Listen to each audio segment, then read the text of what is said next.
So I can't get over that video.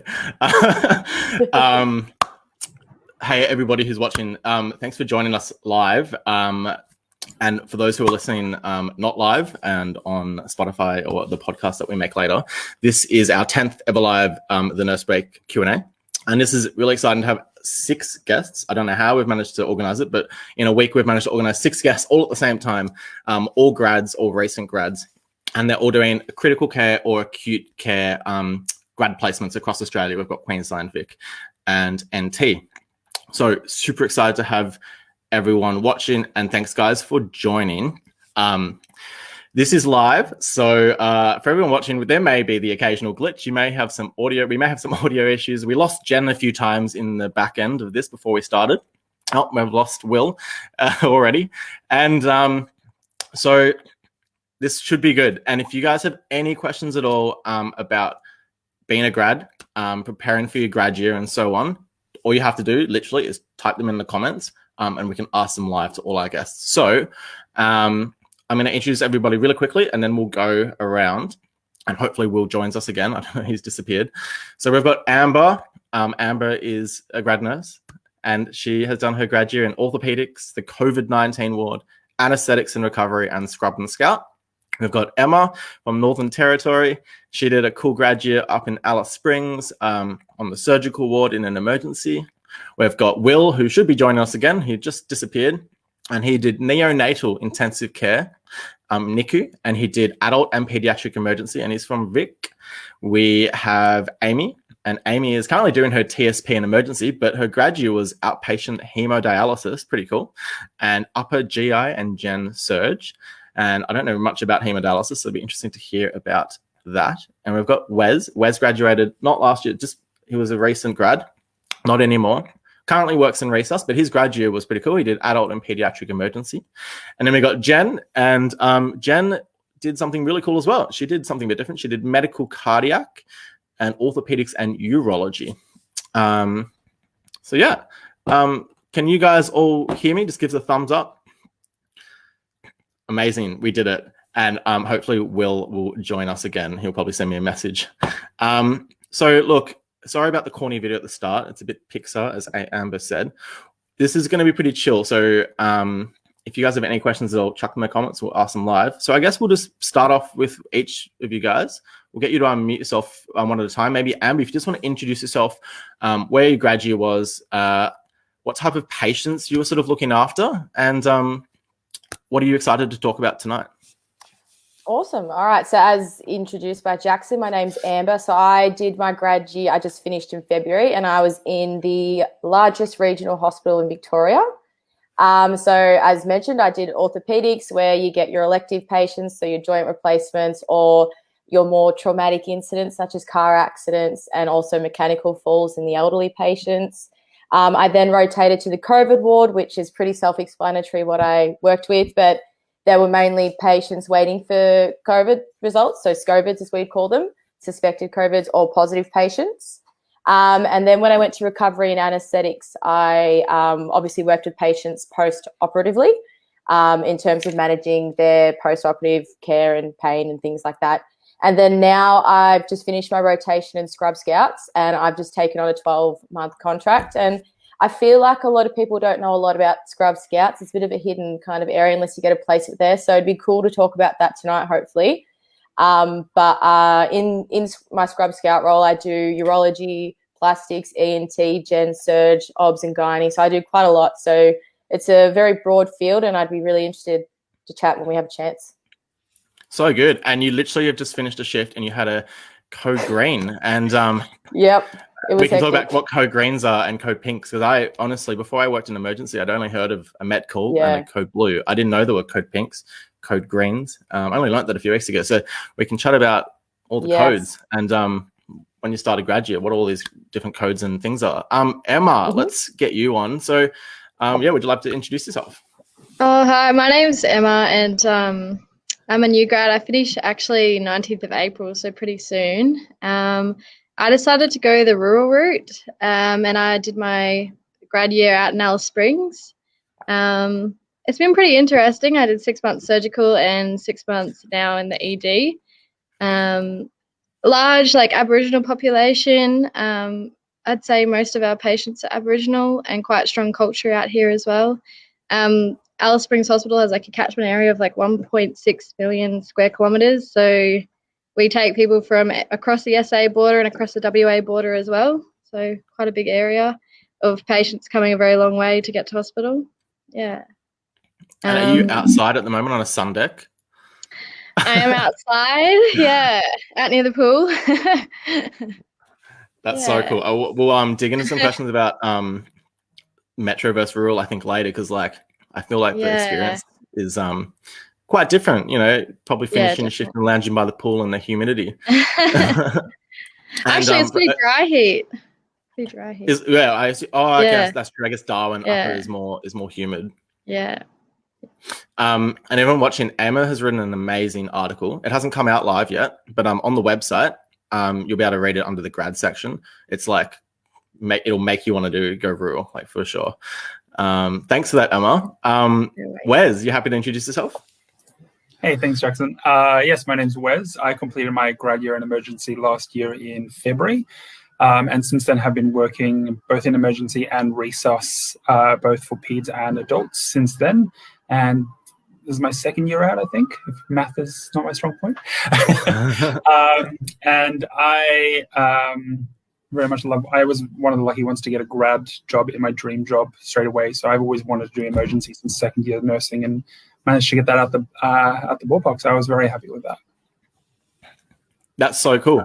And you're in Queensland, is that correct? Yes, up in Brisbane. Amazing. And you know Jen. So Jen, would you like to introduce yourself? Yeah, sure. Can you all hear me okay? It sounds like you've become a Star Wars character. Classic. Okay. Is it any better now? Maybe if you pull your mic out and just go straight to the laptop, it might. Hang on. Let me give this a whirl. Is that any? We'll come back to you. I've just muted you. So I think what you'll need to do is just, we had this issue before, is just pull your mic out. Maybe just come back again and we'll I just literally just leave and come back and we'll refresh it. Amy, would you like to introduce yourself? Hey guys, my name's Amy. I'm from Victoria and I've just finished my grad year in February. I did I'm in with a large Melbourne organisation and I did my first rotation in an outpatient hemodialysis. So that was really challenging being such a specialty straight as a student. And then I did my second rotation in a surgical ward, which was mostly upper GI surgical vascular patients. And now just landed pretty much my dream job, like a transition to specialty practice program in emergency, which, I'm loving. Yeah, it's great. That's so cool. Yeah, it is definitely a specialized area. So we'll have to dig into some questions about that.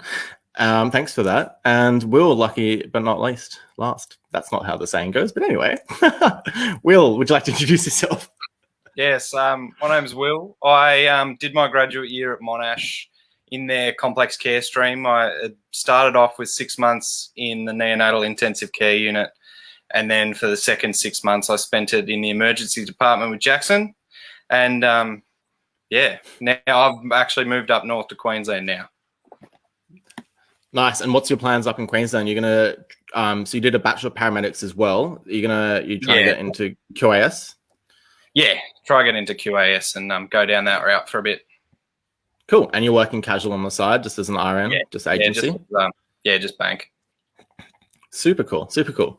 Yeah. So there's probably heaps of people listening who have done like the dual degree paramedic nursing. So if you have questions about that as well, you can chuck them in. I know heaps of people have done it as well. Now we've totally lost Jen. Wes, this is a bit weird, but do you want to introduce as much as you know about Jen? And hopefully she comes back. Yeah. So Jen and I studied together at uni, obviously, and then we actually had our final placements together in emergency, which was great. And she went down the route of, I think she started in urology first. It was urology, and I can't remember what the other subspecialty was. And then she did that's right. And then did the transition program, so 6 months in urology and ortho, and then 6 months in cardiac and I forget what the other one was. So she, I think, has just completed or about to complete her grad year. Mm. That's Okay, what I remember. Yes. Okay, cool. Well, let's hope she comes back. So I'll just show you, everyone who's watching live, see this little ticker down the bottom? Those are questions for you guys to post in the comments. And these questions that are here that are going to post up are questions for our guests. So I guess my first question is, what are some things that you wish you'd known before you started? Let's go with Amy. Yeah, Amy, do you want to go? Yeah. Things I wish I knew before I started. Pretty much just taking, because it's such an adjustment going from a student to being a grad. You know, you get, for me, getting used to shift work was probably something that I needed to get used to really quickly. And I just wish I knew, like, just to be more kinder to myself when I started. It's really stressful, it can be really stressful and overwhelming at the start, but finding that balance with like work and life, making sure I did something fun outside of work, or just put less pressure on myself when I started, or, you know, didn't compare myself to other grads. I think, yeah, I just wish I reminded myself that a bit more when I started. Yeah. No, that's, I think the ability to not burn yourself out too early is really hard to prevent if you're not prepared for it. Yeah, definitely. And being in such a specialized area, hemodialysis, do you wish you'd like learnt more at uni, or like had more sort of studies in those topics and understand the systems a bit better? Yeah, because hemodialysis is all really such a big renal specialty. And yeah, pretty much I was learning everything from scratch, from basics to learning how to use the dialysis machines, cannulating fistulas, accessing permacats. It's all, so much information. So yeah, it would have been, I don't know if we could have covered it at uni, maybe just more in depth. Personally, if I'd learned a bit more about the renal system, would have been very cool. Yeah. You're probably an expert on blood pressure management and all those sort of complications of dialysis now as well. Yeah, it's been really helpful. Did you get much support, and especially now in emergency, because there's dialysis patients all the time who are coming in, and often you're probably like the go-to. People get scared by that sort of stuff. Yeah, it's taught me not to be scared of just the renal system or renal patients. It's great learning how, you know, the renal system affects everything. So it's given me such a good understanding and background behind looking after the patients with that care, which is great. Amazing. And I'm sure those sort of sentiments resonate with some other people. So what about Will? So what are some of the things that you wish you'd known before, especially before you started in NICU? I mean, having the paramedic background, sort of ED probably wasn't a massive logical jump, but coming in as a guy, coming in as like a pretty tall guy, and looking after the tiniest people, I'm just curious. That's a dichotomy that probably lots of people weren't. Did you have any sort of interesting experiences with that? And then sort of what sort of did you wish before you moved into NICU? I think for me, NICU especially, like an area you learn absolutely nothing about as a student, that no one cares how much you don't know. Like there is nothing worse than someone going into a room with a baby like that when they're brand new, thinking they know everything, because as soon as they think they know everything, it's just takes a turn for the worst, and they're very fragile. So if you make a small mistake on a fairly healthy preemie baby, the outcomes can be quite poor. So I think it made me very, like, you had to be like, if I don't know something, I'm going to go ask someone. And if they don't know, I'm going to keep asking until I find someone that knows something, because I'm not touching this baby with what I'm supposed to be doing until I know how to do it. I think that was a big thing. And anyone going into pediatrics, a big thing that I wish I knew before I started is like, they bounce. Like you can handle them a lot more tough than you think. Like when you're a big fella like me and you get hand over some little 5 foot, 40 kilo lady, and they're like, you can literally hold them just the same. Like I think anyone that going into peds is you can be a lot more rougher with the babies and the kids than you think you can when assessing them and stuff like that. I'm not throwing them against walls or anything. There you go. Kids bounce, guys. Kids bounce. Did you have any peds placements? Pardon? Sorry, no, go ahead. Go ahead. No, I'm all good. Did you have any placements in peds before you No, got into never NICU? dealt with kids ever before, and then I was thrown straight into 32-week-old premies and stuff like that. It's a definitely a big culture shift, but like usually in areas like that, you have people that love what they do and that they're very interested in teaching other people and getting other people as excited about that thing as what they are. Totally. So, yeah. What about looking after? We'll get into this a bit later, I guess. But looking after like critically ill children, ventilated children, neonates, I guess, neonates who are dying. Yeah. Sort of, do you wish you had been prepared more for that? Definitely, but nothing does prepare you. Like, I think after that placement, you've never talked to a parent. Like, you'll never be as good as you are talking to parents as you are to a preemie baby, because that's their. It doesn't matter if you think they're not that sick. It's the sickest they've ever seen their little child, and I think a good skill, but you can't learn it until you have to do it, is talking parents through stuff like that. It's definitely very difficult if you have with those babies, they're all pretty much all respiratory or cardiac babies. And when you're, I didn't have after ventilated, but like your CPAP babies, if their seal's off, and you'll watch them go blue, and you call a code blue on them pretty fast, and it's I don't know, nothing really prepares you. Not really much of help, but nothing prepares you for that until it happens. Because if you get really like upset and frantic, then it's mirrors onto your parents, and they think you've got no idea what you're doing, and it can spitball. So I guess probably a thing from that is just to like keep you cool no matter what's happening. And even in those stages where you go, I have no idea what to do, you keep you cool and you say, oh, I can get someone. You hit that emergency buzzer, and people that know what they're doing will be there, the drop of a hat. I think, and like knowing when it's too much, because if you're trying to manage that and you've got no idea, it'll end up worse in the end. I feel like that. I totally would. I can see that. And I guess another part of pediatrics, but especially in NICU, is you've got such close relationships with families. So we'll touch upon communication later. So actually, I might hold that one off, but we'll touch about sort of talking to families, especially as a grad. Emma, what are some things you wish you'd known before you started? I think coming like from home, which for me is North Queensland, to Central Australia, I didn't realise how much I'd maybe miss home and people back home. I'm a bit of a go-getter. I'm glad I've come, but like you sort of realise how much you do actually miss home when you're away so far for such a long time.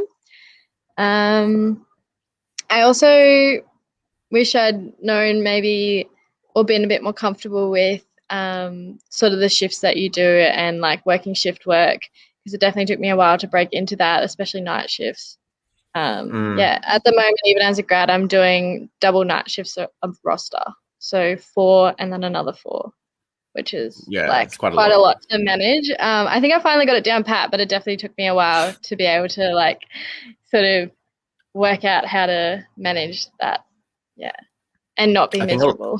and not be miserable, not look like you've died every shift. I think a lot of people in the comments are probably gonna, if you have questions about night shift as a grad, because to be honest, as a student, I don't know how I didn't manage to do it. A lot of students did. I didn't actually do a single night shift. And so I don't know why that is a thing, because I understand there's less resources there to support you, but JCU we always did. We followed like a nurse's roster, so we kind of did in a way get a good experience of like what a nursing roster is like. But apparently I've heard that a few other unis don't do that. Or some do, but you may just not be a lucky student enough to do it, or you are a lucky student. I thought I was lucky I didn't have to do it, but then it hit me when I did it on my ward, and I was like, oof, wish I'd prepared for that. Any other sort of things that you wish you'd prepared for? So you moved to Alice Springs from where again? From Townsville, from North Queensland. So it's not that rural, I guess, but was the shock moving to Alice Springs massive? Culturally, it's quite different out here. There's a lot stronger culture, I suppose, and like law as an LORE, like with the Indigenous law, and the way that they deal with their like things is a lot different to how things are done back home. And so like it makes it very different, I guess, the patient care, just being mindful of cultural like considerations is quite a big part of the job, I suppose. Yeah.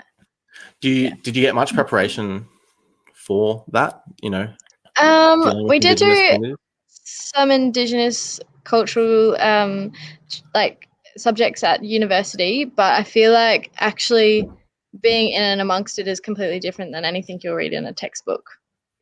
Like experience-wise, you kind of have to just be there and do it to really understand, I suppose. Or not, you don't even ever understand, I don't think. Like you can try to understand, but yeah, it's just completely different to anything. Yeah.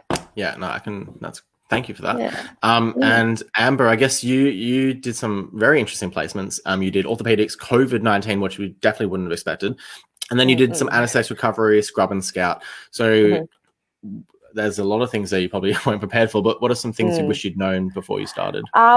Looking back at the 12 months I had a lot of areas, obviously, that I had to get familiar with and a lot of information being thrown at me. And if I could go back in 12 months to prepare myself, I would actually tell myself that I don't need to know everything.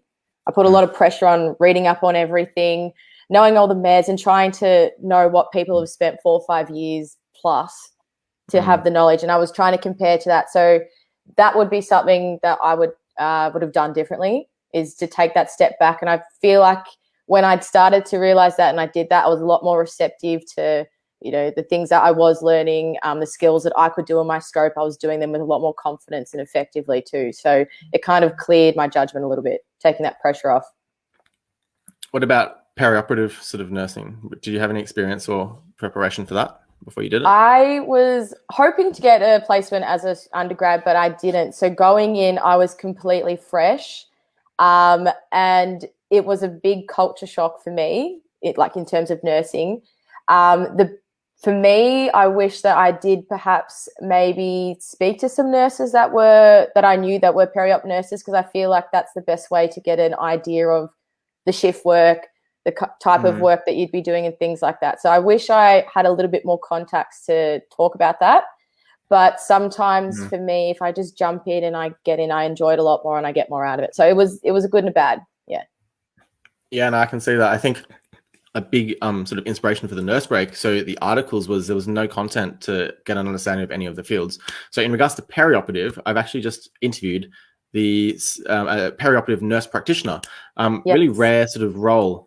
She's also the CEO of ACORN, who's like the peak body for perioperative nursing, along with a guy called Rory, who's a peri-anesthesia nurse. Now, to be honest, I don't actually know. He hasn't written for me yet, so I don't actually know what that is. Can you maybe explain the difference between, is there a difference between perioperative nurse and a peri-anesthesia nurse? Yeah, so peri-anesthesia nurse is 9 times out of 10, these guys can work both either side of what we call the field. So the sterile field is obviously the draping on the patient, and et cetera. So they can scrub and they can help the surgeons, or they work on the anesthetic side. So they can work in terms of anesthetizing the patient, sedating, pain management, all sorts of things throughout however long the procedure is. Whereas perioperative is peri meaning intra, so during the operation. Right. So that's everyone that's involved pretty much from the first cut to the last sewing. So everyone that's involved with the surgeons. Wow. Okay. There you go. I did not know that. So anyone who's watching wants to do, type in the comments, guys, if you want to be a perioperative nurse. Don't type in the comments if you want to be a COVID-19 ward nurse. No one wants to do that. That was a big or if you're, job. that wasn't for me. That wasn't fun. I did that as well. It was not fun being stuck in met calls in your room, and no one wants to come in and help. And they want you to do everything. So that's exactly right. And you have your doctors outside the window and you have no idea what's happening. You're hot, you're sweaty, you've got everything all over your face. You can't hear Cannula's been thrown in the room. They're like, go cannulate that one. And then you miss it. And then you have to do another one. And then you miss again. They're like, well, I can't do another one. So someone else has to come in. So it just gets a bit awkward. And you're dripping and sweat. Yeah. But I found the Yeah, hardest no. thing was, like, you can probably tell I like to talk a lot. And that's why I love nursing, is because you get to interact with your patients. And with COVID nursing, you couldn't really do Mm. that. The No. idea was to pack everything that you would do in an 8-hour shift in the minimal amount of time. Mm. I don't know if you felt like that too, Jackson, but I definitely felt like I wasn't doing the best I could for my patients. So I would do things like on a PM shift, I'd jump in, not into the room, but like I'd jump on the side and I'd have the phone on and I'd watch the footy with the patients. Just a bit of social interaction, just because they weren't having that throughout the shift.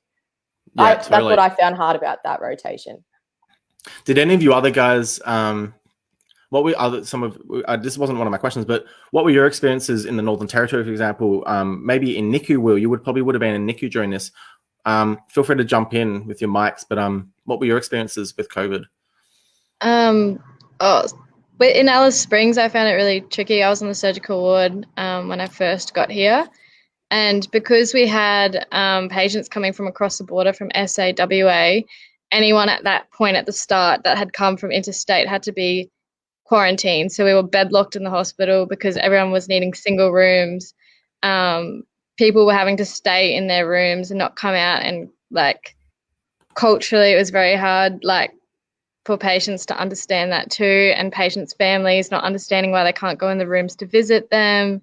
And like, it was quite sad because you're taking someone so far away from their community and putting them in a room and telling them they can't come out.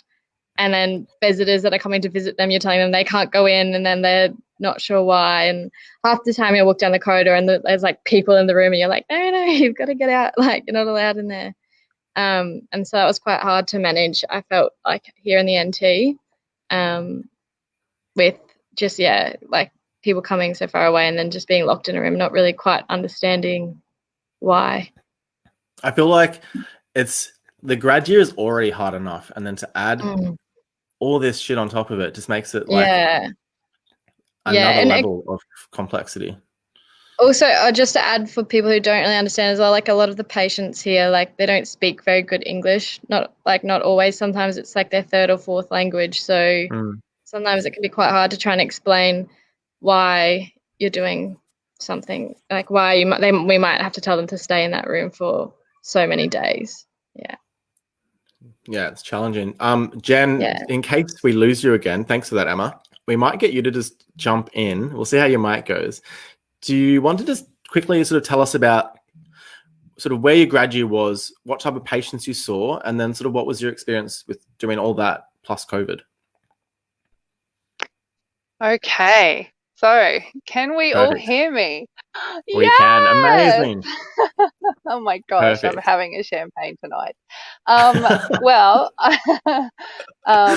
I did a grad year in orthopedics and urology, and for 6 months, they kind of just decided, let's put these two surgical things and smash them together, because bones and urine have so much to do with each other. So yeah, we just I worked on that ward for 6 months and actually really loved surgical, and then transferred over to cardiac and worked there for another 6 months. And now at the end of my grad year, I was not able to get a job. I was not offered a follow-up contract on that ward. They didn't have the FTE to hire me. So I actually went into pool nursing, and then an amazing NUM gave me a job on the on the respiratory and COVID ward, and I've been there for the last few months. And I haven't seen much COVID. I've seen a lot of potential COVIDs, just like Amber mentioned she had. But it's been really great working there. I've seen a bit of everything. Yeah, it's a pretty intense sort of time. Hey, I guess my next question for you, which everyone else has sort of answered, is what are some things that you wish you'd known before you'd started your grad year? Also, can you sort of touch on the fact that you did some GP nursing before? That's sort of interesting as well. Oh, yes. Well, I didn't actually get a grad year my first year out. I sort of finished like 2 months after everybody else. So everyone had already grabbed a grad year, and I had like a whole year to get through to be able to apply for a grad year after that. So I worked in a GP for that year, as in nursing and as a receptionist. And I just scrounged and got whatever hours and jobs that I could do. And then the minute that grad year gate opened up, I was like applying for anything and everything. And thankfully managed to score a grad year. And yeah, I just haven't given anyone any choice but to keep me. I've been forcing them to just keep me on your ward. That's amazing. Yeah. And what are some things that you'd wish you'd known before you started on your urology, orthopedic, and sort of cardiac setup? Did you get enough preparation before you at uni, or was it a bit of a shock? Well, it didn't help having coronavirus kick up halfway through. The unfortunate thing is that we didn't get any education days because we couldn't all fit into a room and do an education day. So it was all just like do your own learning. You know, not that the hospital wanted to do that, but it was just, you know, we'll try and support you from afar. I think I wish that I had known that I could do it. I really doubted myself right at the start. I was like confident in most of my abilities, but I was pretty nervous. And it was like 3 months in, I was like, okay, this isn't actually as bad as I thought it was going to be. I just wish that I had known that I could do it, because I always knew I could do it, but I didn't know I could do it, if that makes sense. I really doubted myself. But just a bit of confidence. Yeah. No, it's a theme that is super common. Tiffany is a grad who did cardiothoracics and also helps volunteer with the Nurse Break. And she has written, if you go onto the website, guys, and you type in imposter syndrome, it's probably one of the article out of 120 articles, so it's probably the most viral article on the website, read the most times. And it was literally, if you type in imposter syndrome on the website search bar, you'll find it. I think I experienced imposter syndrome. And what is imposter syndrome? Do any of you guys want to sort of define it? Would any of you guys be willing to define your imposter syndrome? If I may. You may. Imposter syndrome for me, I think I had it towards the end of last year. I just felt like I was second guessing everything I was doing. And then I had this belief that I shouldn't be a nurse. I'm not sure how I got to be a nurse, because I just felt like all the knowledge and the skills that I thought I had, I didn't have. And I was second guessing everything, even doing someone's vitals at one point. I was like, did I do that right? Is that correctly? I self-doubted almost everything I was doing, to the point I was coming home like, maybe I should just go back to being a bartender or something like that. Because it can really mess with you. Totally. Did any of you other guys sort of experience that? Will, did you, or Amy or Amber? Yeah, for sure.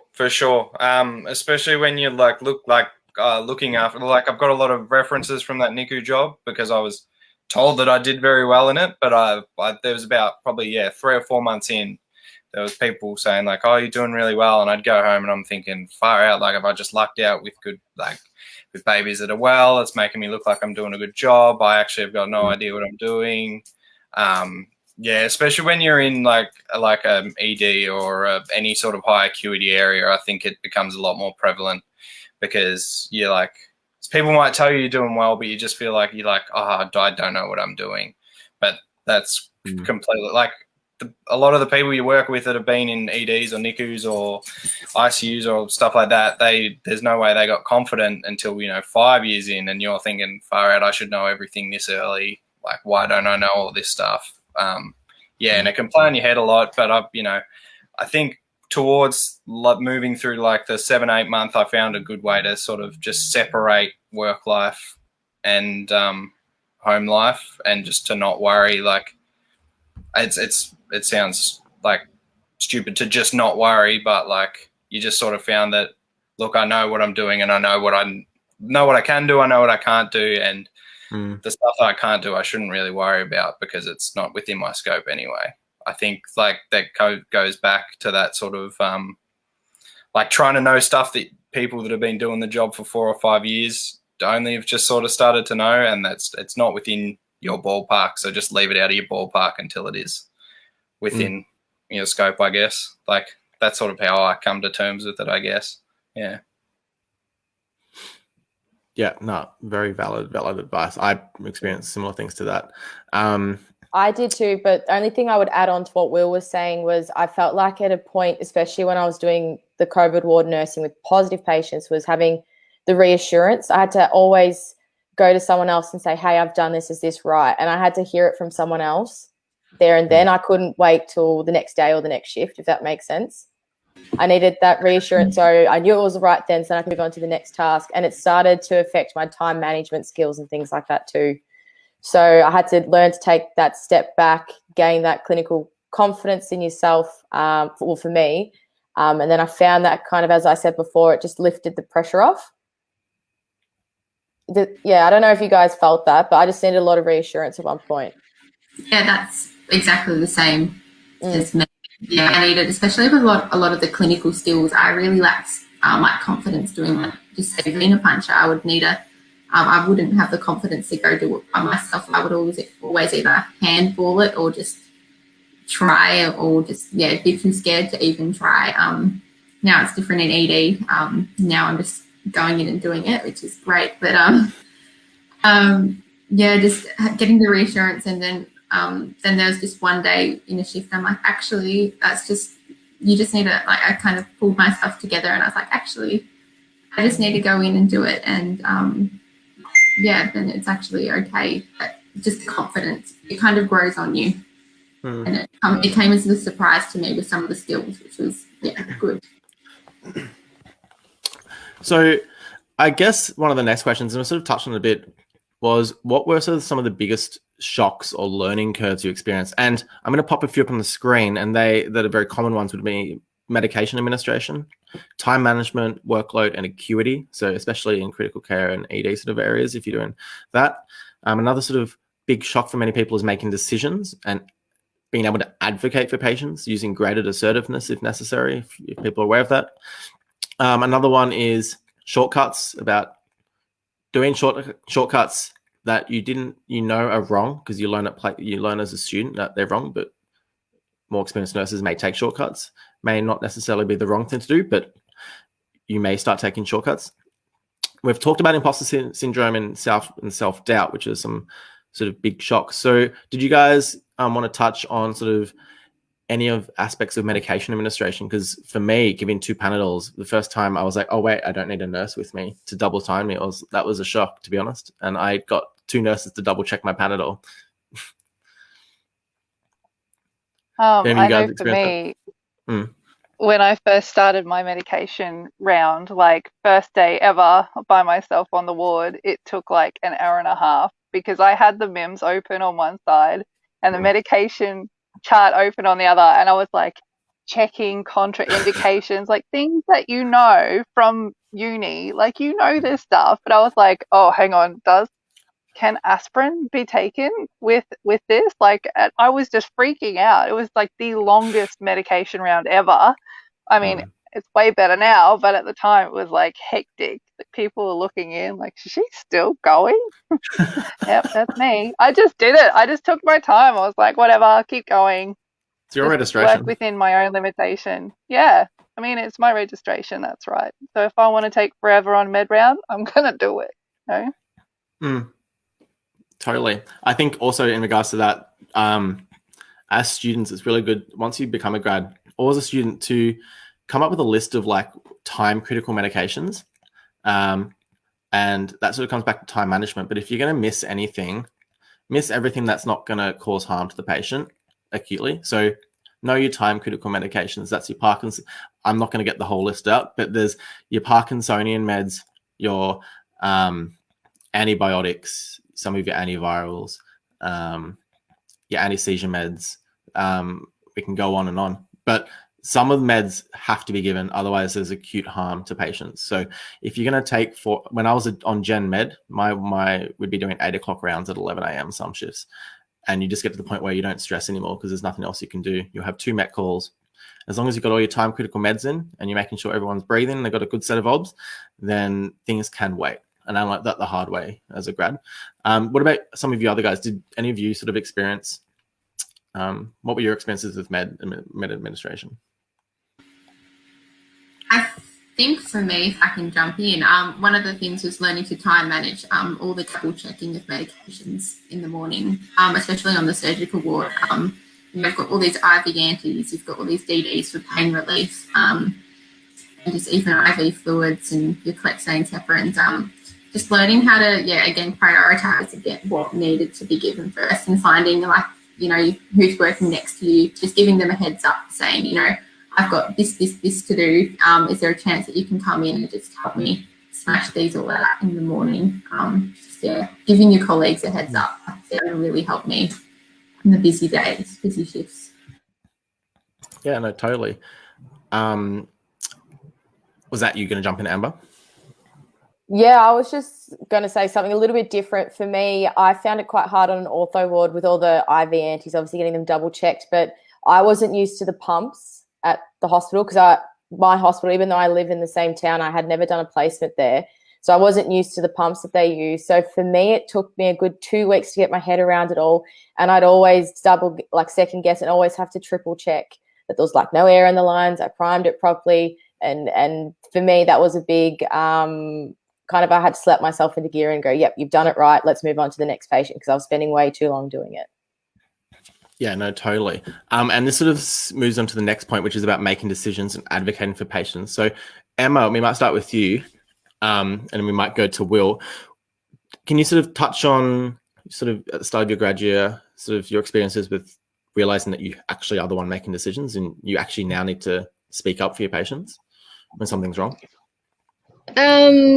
I think just getting comfortable with who you can talk to, not who you can talk to anyone, but I found it quite tricky at the start of my grad year because there's so many on the surgical ward. There's so many different teams, and trying to work out what team is with what patient and who you need to talk to can be quite confusing at the start. Just trying to get your head around the rankings and the teams and who deals with what can be quite tricky. And in ED, it's even trickier because it's a free-for-all with doctors picking up patients left, right, and centre. But you sort of just develop, I guess, confidence in, okay, this person's blood sugar's high. Maybe I need to talk to the doctor. Already given him all of his, hypoglycemics, still high. And having the confidence to go and tell the doctor, hey, his blood sugar's still 18 and I've given all the stuff, do you want to give some more, or what do you want to do about that? What about you, Will? I think for me it was learning to become a bit of an asshole. When you're advocating ED especially, when you're advocating for your patients, you've got to be direct and you've got to just say what you need to say. So, because people will quite easily and quite quickly dismiss you and be yeah, that's fine, whatever, because you didn't just say what you were trying to say. You're oh, sorry to interrupt. You got to say, patient bed 10 is hypoing. I need some glucose charted, or something like that. Or not even exactly what you need charted, just, hey, this is going on. I need you to do something. And same in NICU, but that was a bit different. Was usually when something was going wrong, the parents would notice, and anyone going into pediatrics, that is gold. What the parents think is wrong and weird is weird, because they look at them, 20 hours a day or however much they look at them. They know what's weird and what's not right. And majority of the time, especially in NICU and I guess PDED as well, was hey, this doesn't look right. And you go, hey, look, compared to most of the kids I see, that really doesn't look right. And it's okay to go to a doctor and say, hey, I have a funny feeling about this person. Can you come and review them? There is nothing wrong with advocating for your patient by saying, I've got a weird feeling. Because, what's your advice to those who may not have? There's a lot of students and grads who aren't as assertive as what some of us here tonight may be. And there's a lot who may not know how to have that chat. So what's your advice to students who really are not assertive? How do we build that assertiveness? Yeah, for sure. And maybe you don't even have to become that sort of person. I always just worked my way up the tree. You had the people you made friends with, other nurses that are your friends. and then from there you went to like your specialist nurses and then your ANUM, like, and just work your way up the tree and go, hey, I think this is kind of weird. Can you come have a look, to like your mate? And if they say, well, I had no idea, then you go to a specialist or like your team lead, and then you just work your way up the tree. It doesn't necessarily mean you have to go straight to a doctor and be an asshole being like, sort this out, I don't know what's wrong. Like, I think that's just using your friends and stuff as well is probably number one, because they're I think no, go ahead. Well, I think if you've gone to the first person and they're not willing to help you, you can always go above. If you're really worried, you can go to the reg. If the reg isn't listening, you can go above that. You know what I mean? You can, if you're really worried about something and someone lower's not listening to you, sometimes you can jump up higher. And also, I think making sure that you document everything. Like, if someone isn't listening to you, make sure you wrote what you're concerned about and that you've let Dr. such and such know that this is happening. No action initiated by a doctor or whatever, just because at least you're acknowledging that you've picked it up, you've told the doctor, and if the doctor hasn't done something about it, then it doesn't fall back on you as well, I guess. Documentation is 100%. Yeah. If I can add to that, that was perfectly said. But there's also an escalation process. So like you said, Will, you can definitely go to the next person above and documenting, covering your part on who you've discussed. But I think a good indication in ED especially is having that directness. And you will learn as a grad, you have like particular acronyms you can follow. I think one of them is the PACE one, the probe, alert, challenge, and then escalate. And if at any point you feel, just say, I'm concerned about the safety of my patient, because that is like the key word in any complex situation. It's just like, I'm advocating for my patient and their safety at the moment. And that usually gets the doctor to think, actually, there's something going on here. 100%. So can you go in a bit more depth about PACE? So we have probe, we have alert, we have challenge, and then we have emergency. How does this fit in? Can you sort of explain it a bit more? And then how does this fit in with calling MET calls? So that's the sort of next thing I want to talk about is, as grads, many grads are very nervous about, well, I've percepted only a few grads, but they often are like, do I call a MET call? I don't know what to do. Or do I walk around for 5 minutes and try to find the nurse in charge? Can you talk about PACE? So PACE, in ED, it's a bit different, I guess, on a ward, because in ED, we have our medical or our doctors sitting basically right there. So we are very close with the doctors and the teams that are not necessarily the medical teams that are coming down to review them, but with the emergency doctors, at least, we can walk up to a desk and be like, hey, this patient has this going on, please review. If there's something going on, because doctors are also human, they have, although we may only have our 3 or 4 patients we're looking after, they may be looking after 10 patients, and in their head, they've got other things going on. So I guess in a way, it's a good way for us to communicate, because that's one of the biggest things as a grad is learning your communication, especially escalating deteriorating patients. So probing is like, I'm kind of concerned about this, I'm not too sure. Alerting and being like, these are the numbers. Challenging, because if they're saying, oh no, that's fine for them, but you're like, no, this patient's, I've looked after them for the last 8 hours, this is not fine for them. And then emergency. So if you feel in your gut that there is definitely something going on, you're not being listened to, hit that buzzer. At the end of the day, the team can review and say, oh, actually, there is nothing here. Or you hit the buzzer and they say, actually, there is something going on. You're well done on that. And that sort of segues into my next sort of question, which is your first emergency MET or patient deterioration story. So a MET call isn't something that is every state calls it. Emma, are they called MET calls on the wards in NT? Yeah, we call them MET calls. Yeah. Okay. And in Queensland, guys? MET as well. Okay. I've heard a few different names for states. Oh, sorry, I was going to say some of them are called rapid response teams instead of MET calls as well. I think, Jen, in your hospital, they have that, don't they? No, I think we've lost Jen. We've lost Jen. And some hospitals, this is more focused on public hospitals and acute placements, but if you get a private hospital, one of my placements, yeah, can you guys hear me? Yeah, I was just saying that. Glad. That's okay. We got you back. How about Jen? You tell us about your first emergency or sort of patient deterioration story. if you can think of an example of one you had on the ward, maybe, without breaching confidentiality, of course.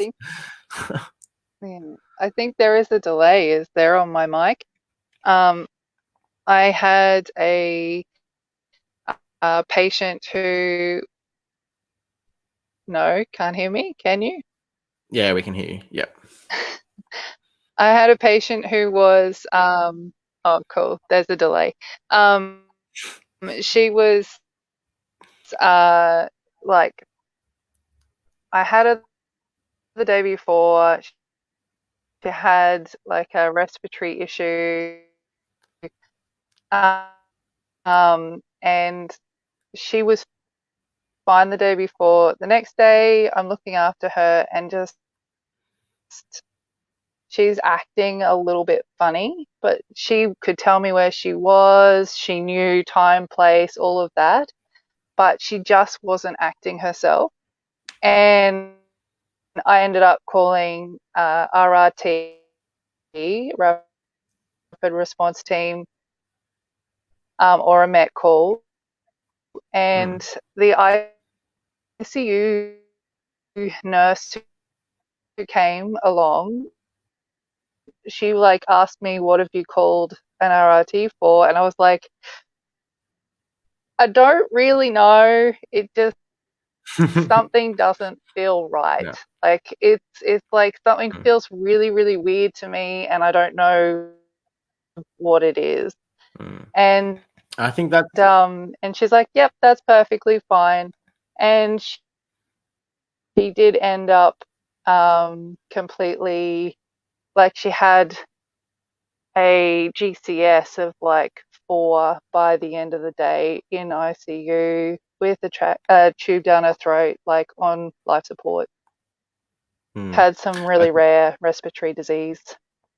Yeah, it was wild. That sounds a bit wild. Hey, I think it sort of lends to the fact that you should really listen to your patients, and if you feel your gut is telling you something, to go with the gut. On the website, I haven't released the article either, but we've had a lady who had a Mirena put in, and ended up in ED like 8 hours later. Told a nurse, she buzzed the nurse that when she was on the ward that she didn't feel well and she felt faint and dizzy. That nurse was like, "You're not my patient," walked away. When the nurse who was looking after her came back, she had hemorrhaged in the bed. She was hypotensive, and she ended up ventilated in ICU. So I think as a grad, you're going to be really busy. This is sort of a side topic, but you're going to be really busy with your own patients. But if someone buzzes, if you're going to go into the room, help them. And if you're not going to go into the room, then walk past and let someone know that they're buzzed. Like if you see the buzzer, if you're not going to help them, just walk past the room, because there's no point in going in the room and not helping them. And if you go in the room and then you leave and they say, "I feel a bit off," then you need to check on that patient and take the next step. Not just give a medicine for pain.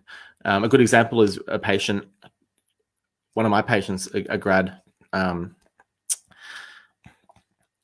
went, I wanted a break, and just gave an endone for the patient who was complaining of pain, but she never asked about where the pain was. This was new onset central chest pain. She was having a heart attack, but she presented with a DVT. So if you go into a room, don't just give things because your buddy nurse is gone on a break. You need to take responsibility, even if you don't know the patient too well, because as a grad, you're still a registered nurse. And now whatever your decision is, they'll ask you, why did you not assess this patient for chest pain? What about some of you guys? What about Emma, your first emergency or patient deterioration story? Trying to think of some. I haven't actually, surprisingly, had too many like MET calls on my own patients. More so, I've just responded to other people's MET calls, which is probably lucky, to be honest. But tell us about that. What's it like rocking up to a MET call for the first time? For me as a grad, like on the surgical ward, I like to just sort of, when I got there, just like grab the scribe role and be the scribe, because I feel like as a new nurse, it's kind of a good role to have because you're part of it and you're watching what's happening and you're being able to observe what other people are doing. Like, you're not just sitting there doing nothing, and you're not staying there kind of not knowing what to do. You're helping out, and you're also like watching and learning what's going on, like, as well as scribing. So I found that a good role to pick up in a Met Call situation. Yeah, totally. What about some of your other guys? I had the dream start to my nursing career. I had a Met Call on my first shift. I had it about 5 hours in. I picked up a post-op total hip. And I was always warned that on an ortho ward, it's notorious for patients to have low blood pressure with surgery time, mechanism of injury, and anesthetic and things like that. But this patient was like asymptomatic, low blood pressure. I was doing everything right. I had the doctors come in. I was praying to the gods because I was like, oh no, I can feel it coming. I can feel a Met Call coming. Anyway, and I remember I just had this feeling. I was like, I'll come in and check every 10 minutes. Came in and it was symptomatic hypertension. And when I called the Met Call, she actually was bleeding from her incision site as well. So I just remember I always envisioned my first Met Call being hectic and frantic. But I don't know, when you're in the moment, I felt like it just happened. I always had everything at my forefront for my patient's safety and what was first. And I wasn't intimidated in that moment to give the handover to everyone, even though I didn't even know half the nurses I was working with because I only just met them. So I feel like when you get to that moment, yes, you will have adrenaline running, you will be nervous, but if you remember why you called it and you stick to your numbers and everything that you justify to press that buzzer, you'll be surprised how well you actually do perform. Well, I felt that anyway.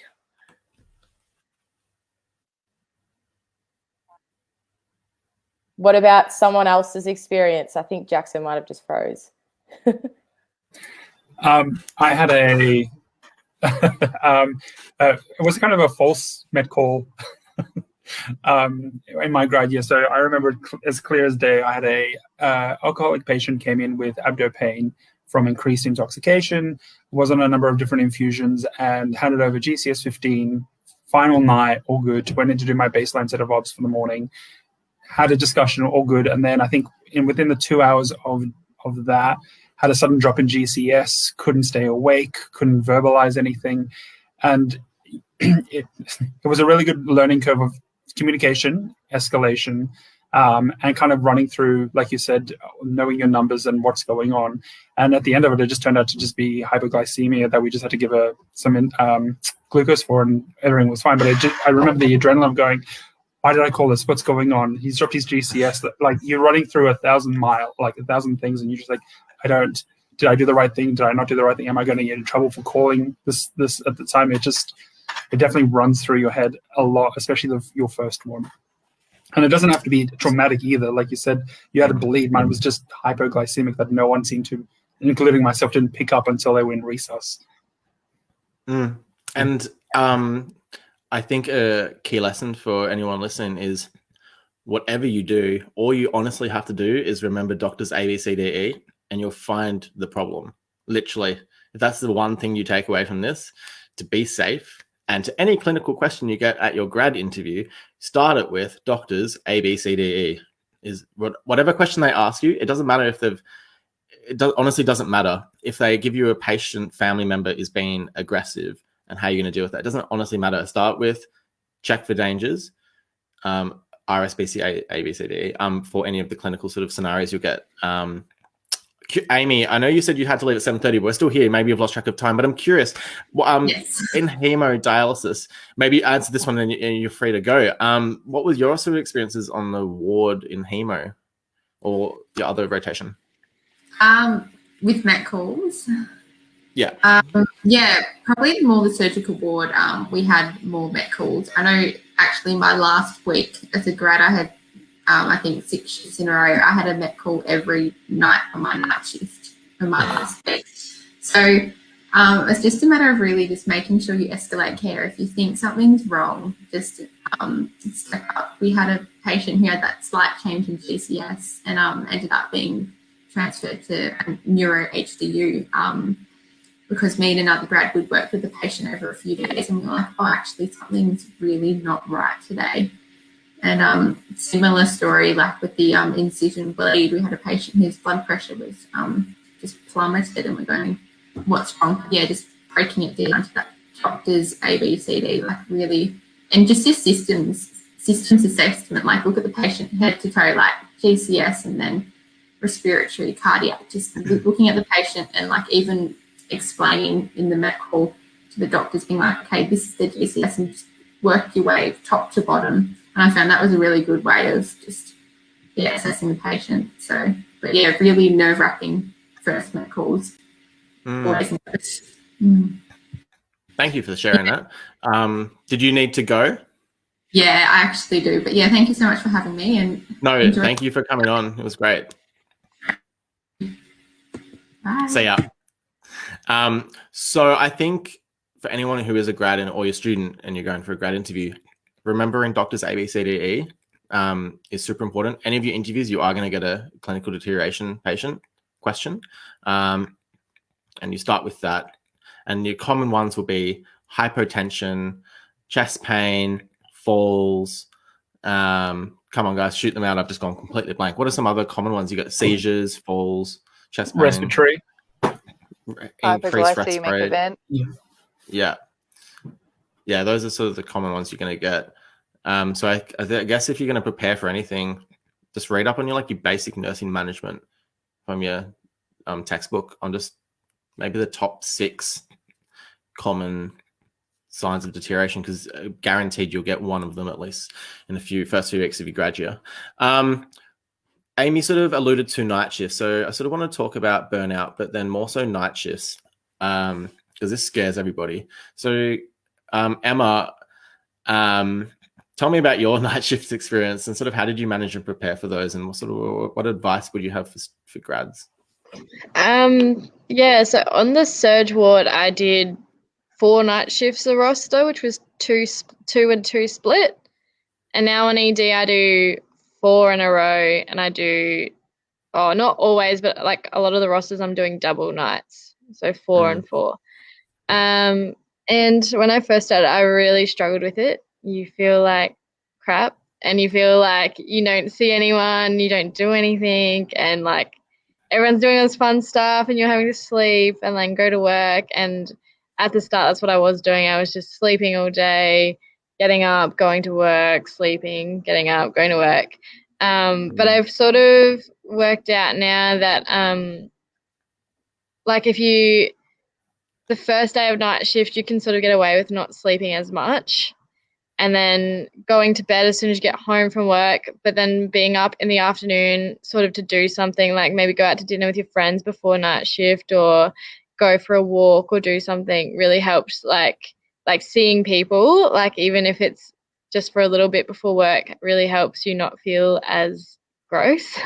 Otherwise you just feel like, especially on 4 nights in a row, you just feel like all you're doing is just working and sleeping. So you do need to like actually do something else and see your mates like in the afternoon before a night shift, I think. And also I found, like with eating as well, I found it really hard. Don't just eat crap. Like I used to just like want to eat, like buy lollies and chocolates, but it actually makes me feel so much worse. And I found actually eating, like after a night shift, I have to eat a really, really, really big like breakfast, and then you sleep for longer because you don't wake up hungry. And then I eat a big dinner before I go to work, and then sort of just snack throughout the night is what I've found is best for that as well, and helping you sleep throughout the day and getting you through your night shift with enough energy. Yeah. Yeah, mine. Yeah, I don't do the big meal beforehand. I end up doing it at 1 a.m. Don't do that. Do what Emma said. Will, what about you? Because I'm curious, did you do 12-hour shifts in ICU, in NICU? No, so I think it's one of the only one of the NICUs that do like your normal 8, 9, 10.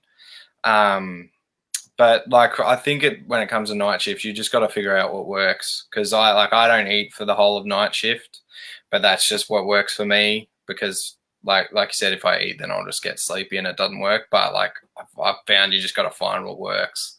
So like I'll just treat it like a normal day. I'll do a night, eat a big brekkie when I wake up, have lunch, have tea before I go, and then just work through the night and drink coffee and drink water, and that's about it. But it's just whatever works for you. If I the first few nights when I ate during the night, it'd get to 4 or 5 a.m. and I'd be falling asleep, especially if you're working in like an ICU or something. Especially, Nico, I'm not sure about adult ICU, but you can do a lot of sitting around, and if you get snoozy, you're going to fall asleep really fast, and you can't really take your eyes off those monitors. So it's never usually good. But I know a million people do a million different things. Some people think I'm crazy. Some people think other people are crazy the way they do nights. It's just finding what works for you. But definitely trying to sleep as much is the main thing. So I find that usually having a big meal when you get home is the way to go. What about you, Jen?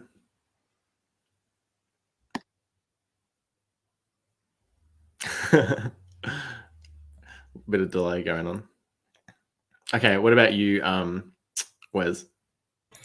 For night shifts, I pretty much almost follow what Will said. So on my first night shift, I don't sleep a lot just to get into the rhythm of or routine of being tired. So my first night shift's usually all right. I usually do 4 on within the month, or I can't remember now. Yeah, it's usually 4. But I don't eat during the night. It's snacking or eating. It just makes me super tired. So I'll usually just have a cup of coffee or a cup of tea or something, and then get home, have some breakfast, and then go straight to bed. And then wake up around 2, 3 o'clock in the afternoon, go for a walk at a gym or something like that, and then go back to bed around 5 and sleep through till when I need to, and that's it. And I usually count those 4 days off. I don't plan to catch up with anyone, because depending on the night, it can be either hectic, it can be just a nice cruisy night. You never know what you're going to get on night shift, especially with the skeleton crew on. And it's just And, I think also I actually didn't use earplugs, but I think that could help as well. I know I lived in the nursing quarters for a while, so it was pretty rough going with everyone doing different shifts and walking up and down the corridors. But yeah, what is that now like? I live What's in the a nurse share quarters? house. For those who aren't aware, nursing- what are nurse quarters? It's like hospital staffing quarters, so it's got doctors, nurses, physios, like anyone who wants to live there at the hospital can live there. It's sort of like dormitory style, I guess. I never lived on college, but I'm assuming it's similar, and everyone's rooms are like side by side. There's like 3 stories and 2 buildings, shared kitchens, shared bathrooms. It sort of looks, when I walked in, it looked a little bit like a little nun's dungeon, like just a little single bed, and Nun's dungeon. That's so funny. But yeah. Welcome to the nun dungeon. Yeah, definitely. If you're doing something like that, probably need some like earplugs or in my share house now, because I'm right near the front door. If I'm on night shift, I have to put my fan on just so that it sort of blocks out the outside noise a little bit to the door opening and shutting. Good tips. My next question is about, look, most of you guys haven't done rural, but Amber, I guess yours is a little bit rural, but what was sort of the thought process, Emma, behind doing rural versus remote? And then I'm curious on the other guys, if they ever thought about it. And anyone who's listening, what are your plans? Are you going to do a rural or remote grad? What do you want to do? So I actually started nursing wanting to do pediatric nursing. And I kept but I also really wanted to go rural, like try rural for placements. And I kept applying for rural placements and not getting them. And it got to the point where I was only going to have big placements to do rural. And I was like, well, if I'm going to go rural, like I want to go somewhere cool, somewhere exciting. I don't want to just go out of Townsville. So I actually teed up with my facilitator to get Alice Springs. It wasn't actually offered. I asked to come here. So I did 6 weeks at the start of the year in my 3rd year in Alice Springs, and then I finished off doing 8 weeks in pediatrics in Townsville as well, which I also really enjoyed. And then I got offered both jobs, and it was a really hard decision to make, but I really, really enjoyed my time in Alice Springs. I just enjoyed the lifestyle, I guess. Like the rural lifestyle was really fun, and like everyone who's out in these rural hospitals is like just such fun people, like easygoing. You just make friends so easily. Everyone, like, you meet someone one day and it's like, oh, I want to go camping on the weekend, and then you end up with a big group going camping. And if you really like outdoors stuff and it like people, like you would, I feel like lots of people would realize that they actually really love rural nursing. But yeah, that's sort of why I chose to go rural. Yeah. That's pretty cool. We've had a few comments come in about lots of people. Hopefully you're inspiring them, Emma. Shell says, I'm hoping to go rural too. We've got Shelley says, I am rural, so yes, we'll stick to that. We've got Michaela. She says, Metro grad for me. I think that's a smiley emoji. We've got Tracy who says, I'm old. The sister used to sit at the nurse home door and the back door was locked. We worked out escape routes. There you go. I've got Lorraine who says rural for me, and we've got Chloe who's actually just written an article for us that'll be released soon. She's going, I'm going rural next week. So good luck, Chloe. I'm glad JCU girl. Yeah, she's from JCU. Yeah, represent JCU. So yeah, good luck for you, Chloe. Thanks for posting and watching. What about Amber? Would you say yours is rural? I'm not entirely sure if classify yours as rural. It's hard because it is classed as a regional hospital, but my hospital it offers every service except organ transplants, neurosurgery, but we can look after patients who have had that. And we're just expanding like our pediatric ED, operative and ward services. So it is a massive hospital. I feel like it's a happy medium between the two, but I wouldn't, as you said, I wouldn't say it is a rural hospital, but we do have quite a large catchment, which we look and take over the slack of quite small rural hospitals throughout, like, say, the Surf Coast and things like that, all the way to South Australia. Yeah. So we do come into contact with them. Well, what about you, Will? I think you're more metro. Yeah, definitely. Yeah. That's just about as metro as you can bloody get. But yeah, I loved metro. Like, I think I was always from rural areas, but I was always going to go metro for my my grad year. I just wanted to take everything in. It's like, because that's the thing. Usually at the big metropolitan hospitals, you're getting all the sick ones from the rural areas anyway. Like, I'd love to go rural in the future, but I was sort of like, I'll get all my experience from all these. Like, usually you have all your specialists and stuff like that at your more metropolitan hospitals. So I thought, this is where I can sort of draw the most information from the most amount of people and then take it with me to go to the more rural areas. That was it, because I sort of thought, growing up in a rural area, that I could find myself getting like stuck in one of those places. So I definitely reckon leaving home and going rural for your grad year is awesome. But like, I think the best thing to do is if you want a grad year, just go somewhere else, I think, which is a good way to do it. I think that, I just wanted to get the most experience I could and then go back. I think they're both awesome because rurally, like, you haven't got as much. Like, it's very easy when something goes wrong in a metro hospital to have all the specialists in there with a click of your fingers, but in the rural areas, you've sort of got to have a lot more know about you and use what you've got, sort of thing. I think Emma's article that comes out, we sort of delve in some of the questions about that. Pretty interesting.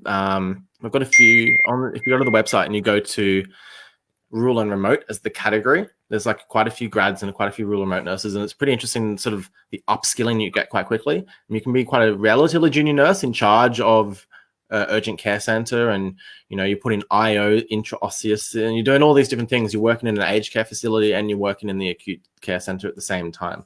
So interesting. Depends where you go. There's really remote and there's remote. So it's pretty interesting. If you guys want to read some of the articles, and keeping in mind about the time, I want to go to the next question, which is about, we're sort of looping back, but when is the right time to ask for help and where do you turn for help? Is this in relation to patient deterioration or for yourself? Or both? I this is more for patient deterioration, but that's a good point. We can do it about yourself as well. I think I cut someone off there before, though, who was going to speak. Sorry. No. For me, I think, like I said, the learning curve is obviously communicating. My natural instinct, if there's anything going wrong, is to speak to my team leader in that area. Our ED is quite large, so split up between different team leaders and different teams. So if I have a concern about a patient or something just doesn't seem right, I would speak to my team leader first. They will then review, because all our team leaders are technically grade 6s or grade 7s who have met the requirement to be able to manage deteriorating patients better than I probably could. And then if there was a concern from them, it would be escalated to then the reg or the consultant or the CNC on shift or something like that. So I think what Will touched on before as well about trusting your gut instinct. So if the numbers are all fine and you're still looking at a patient, just something doesn't feel right, I think there's no perfect time. There's just, whenever that happens, just talk to someone, get a second set of eyes on that patient and go from there. I think, yeah, well, I think you sort of summed it up quite well. I think we'd sort of touched on it enough later, so I probably won't go further into that question. I think you all answered that really well earlier, so I probably shouldn't put that one up. My next question is the advice you'd give to a brand new graduate. If you had some key pearls of advice, what would they be? Amber, do you want to go first? Yes, sort of touching on what I said before, like what I wish I knew at the start was that I didn't have to know everything, that you do learn what you need to learn within your scope of practice. I also would give advice to future grads or potential grads that it is a 24-hour day. You don't have to get everything done within your shift. You can hand over. I always put a lot of pressure on myself to get things done, and I'd always feel like I'd be judged if I was on an AM shift and I handed over that my patient didn't have a shower for whatever reason. But in the backstory, I had all these met calls and things like that. So it's okay to hand things over as long as you've done what you need to do within that shift. That's time critical and important for that patient. That's what I would hand over. And to enjoy it too. It is a big year, but it is a fun year, and enjoy the growth that you get from each experience. I'll ask you at the same time, what advice would you have given to yourself when beginning? We'll go Amber again. We'll answer this both at the same time. Oh, sorry. I thought you said Emma. Sorry. I keep thinking you're actually talking to me, but it's not. Well, I kind of feel like I've just answered it, that you'd give his beginning out. So when I first started, is that what you mean? Yeah. So like say a month in.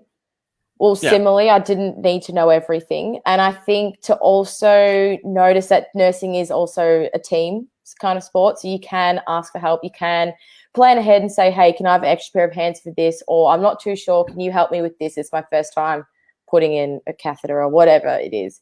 So just knowing that you do have people, you're not just on your own. And I wish when I first started in like the first month that I used my graduate team a little bit more than I probably should have, because that's what they're there for. I feel like I should have had them there for my first big, like say, blood administration, things like that, to walk me through it properly rather than me just fumbling through it. So that's what I wish I did at the start too. Thank you for that. And Emma, sort of what advice would you have given to yourself beginning out if you could go back in time? Going off what Amber said, yeah, like utilizing your grad like facilitators and stuff, because they are there, and I often did forget at times. Like I don't know what it's like at other hospitals, but here, like you can give them a call on the weekdays and stuff. If you've got a blood transfusion to do or wound dressing you haven't done before, you can call them up and you can say, hey, I've got this to do. Would you mind coming down and like going through it with me or making sure I'm doing it okay? And then you're also not using up, I guess, people in your ward's time as well. If it's something that's quite big, that's maybe going to take a while, which usually they're quite helpful still. But if you have the grad facilitator, then you might as well grab them to come down and give you a hand as well. Yeah. And I think another thing is probably trying to not take work home with you, because I don't know, I think especially living on like nurses' quarters, like because I lived there, like you always felt like you're at work and you're always around like everyone you worked with, it's like you're at work all the time almost. Like it is fun, but you don't sort of leave. And just trying to like separate work and trying to do activities outside of work with people who maybe aren't at the hospital is a good idea. yeah, I don't know if anyone else did, but I sometimes still have dreams about work and things like going wrong when there's nothing even happening. Yeah, I think most people have experienced that, especially call bells. Or you wake up in the Especially middle of the call night and you're like, oh, did I sign that med chart, or did I forget to do this? It wakes me up in the middle of the night. Yeah, I have dreams like I'm forgetting to some medications, and it's just like a random dream, and I haven't even forgot to give medications. I'm just stressing about nothing. Yeah. Mindfulness, I think, is where that sort of comes in. I guess realizing that you sort of have to separate work from home. Jen, what about yourself? And Riley Marie says, you've got this, Jen. We got you back online. So yeah, sort of, if you want to come off mute, the advice you'd have given to yourself while beginning. Well, I would have told myself to take a breath and just enjoy it for what it was, definitely. Also, I would advise grads to, never hesitate to look at a policy and procedure. If you're doing something you've not done before, just quickly look it up, or, at the end of a shift, if you missed out on doing something, go and look up the policy and procedure, keep it in your locker or something, and just, prepare for the next opportunity. But your policy and procedure will save you. I have a new grad on my ward now, and she did a BGL an hour before her insulin was due. And we have a policy in our hospital. You check the BGL within half an hour of giving the insulin. And it was like 8.4 or something when we checked it an hour ago. And this time she was giving the insulin, she was going to use the original 8.4. And I told her, policy here is you check the BGL within half an hour of giving it, like before you give insulin. And it had gone down to 6 or something like that. And, on a sliding scale, you don't give insulin for a 6. So just know your policies, know your procedures if you can. Yeah. But always ask for help. Ask everybody. Ask for feedback. Just, yeah. And in saying that, the policies do change from hospital to hospital too. Like, I know most hospitals, like your sugars are 4 to 8, but out here, because we have so much diabetes and such quite uncontrolled diabetes, it's actually like 5 to 10 that we're happy with. So it's a bit different wherever you go.